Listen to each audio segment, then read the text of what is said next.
आमंत्रित करता हूं, समाजवादी पार्टी के प्रवक्ता हैं नावेद जी, आपका बहुत स्वागत है। सीटें तो बढ़ गई और कहां कहां कौन लड़ेगा ये भी तय हो गया जी। पर सर इलेक्शन कैंपेन नहीं डिसाइड कर पाए आप। नहीं, देखिए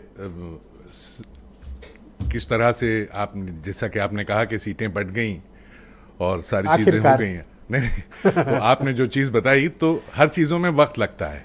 ये एक बड़ा चुनाव है, बड़ा चुनाव है, बड़ी लड़ाई है, और ये एक ऐसी लड़ाई है जिस लड़ाई में लोकतंत्र को बचाना है, देश को बचाना है। देश खतरे में है, आज उसको बचाने की जरूरत है, इसलिए उस हिसाब से सारी चीजें बनाई जा रही हैं। तो इन सब चीजों में वक्त लगता है। और देखिए, बड़ी अच्छी बात है कि अभी ब्रिजेश जी, आपने अपनी डिबेट की शुरुआत में अभी भारतीय जनता पार्टी के प्रवक्ता से एक सवाल किया कि सुपर बैट्समैन आपने पूछा कि हाँ, क्या आपके मोदी जी क्या सुपर बैट्समैन है। तो मुझे बड़ी खुशी हुई कि अब भारतीय जनता पार्टी के लोग मोदी जी को सुपर बैट्समैन नहीं समझते। जैसा कि इन्होंने सीधे कह दिया कि नहीं, मोदी जी नहीं, जनता, जो जनता है, जो हमारे कार्यकर्ता हैं, कार्यकर्ता हमारे सुपर बैट्समैन है, मोदी जी नहीं है। हो सकता है इनकी नजर में सुपर बैट्समैन, क्योंकि उत्तर प्रदेश में है, ये योगी जी को सुपर बैट्समैन अपना समझते हैं। रुकिएगा मिश्रा जी, पहले राउंड में कोई किसी को इंटरप्शन नहीं सर, अपनी बात कह लें। सेकंड राउंड में इनकी हर आपत्ति का आपसे जवाब देंगे। लेकिन नावेद जी, आप इधर उधर की बात न करिए, अपने काफिले के बारे में बताइए। नहीं, हम वही बात कर रहे हैं। देखिए, दो चीजें, एक पहली चीज ये थी, दूसरी चीज गठबंधन पे इन्होंने कैमरा वो है जी, दूसरी चीज इन्होंने गठबंधन के ऊपर बात करी कि गठबंधन, और जिस तरह से इन्होंने जिन शब्दों का इस्तेमाल किया, दो लड़के हैं और इस तरह से वगैरह वगैरह। तो ये बताएं कि एनडीए में ए का क्या मतलब है। इनसे हम पूछना चाहते हैं, ये जो एनडीए है, इसमें ए का क्या मतलब है। अलायंस है, आप अपने अलायंस की बात बताइए। आप गठबंधन को इस नजर से देख रहे हैं, इसका मतलब आप अपने अलायंस को भी उसी नजर से देख रहे हैं।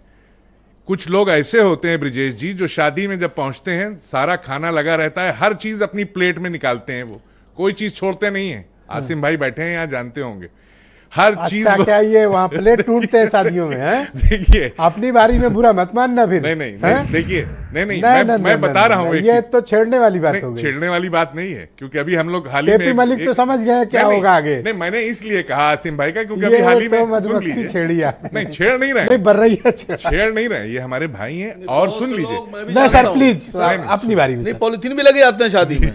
देखिए सर प्लीज वेट। अभी हम लोग एक शादी में, परसों एक शादी थी सर, उसमें मुलाकात हुई, आगे बढ़ो सर। तो हाँ, उसमें नहीं, मैंने मना किया इनसे कि पॉलिथीन मत ले आइए अंदर। Sir please wait. हाँ, उसमें क्या होता है कि वो, मैं जो बता रहा हूँ कि वो सारी चीजें निकाल लेते हैं और मेन आइटम भी निकाल लेते हैं, लेकिन बाद में होता ही है कि मेन आइटम तो निपटा देते हैं, बाकी की जो चीजें होती हैं उसको उठा करके जो डस्टबिन होता है उसमें रख देते हैं। हाँ।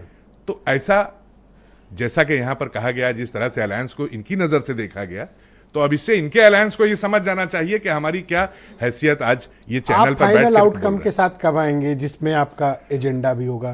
क्या कोई कॉमन मिनिमम प्रोग्राम पर काम करेंगे, या फिर आप अपना अलग एजेंडा जारी करेंगे? एजेंडा आपका इलेक्शन कैंपेन क्या होगा, कौन डिजाइन करेगा, कब से मैदान में आएंगे? नहीं, मैदान में देखिए आप, जैसा कि हम लोग सब साथ, अब दोनों साथ आ गए, 63 और 17 भाजपा को खतरा, यही है एजेंडा। Thank you sir. मैं प्रियंका गुप्ता जी को इन्वाइट करता हूं।